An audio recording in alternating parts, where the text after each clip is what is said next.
إنا لله وإنا إليه راجعون.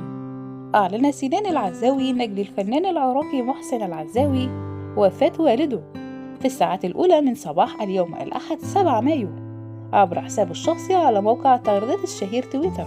ونشر سنان صورة لوالده وضعا عليها شريطا أسود معلقا: بعد 12 يوم من المعاناة أشعل شمعة روحه وانطفأ جسده.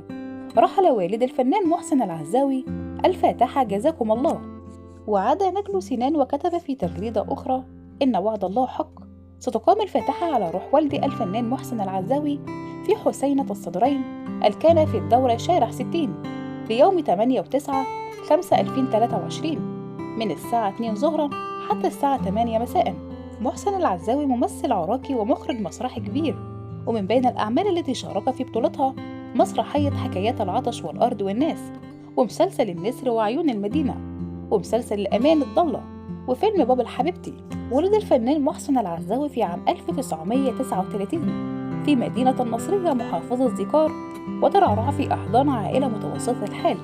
منذ صغره عرف بنباهته وذكائه. بدأ مشواره الفني ليقف مخرجا لأول عمل كتبه الراحل عزيز عبد الصاحب، زنزانة رقم 16 عام 1958، لتستمر رحلته مع الإخراج والتمثيل. رحمه الله وأسكنه فسيح جناته. إنا لله وإنا إليه راجعون.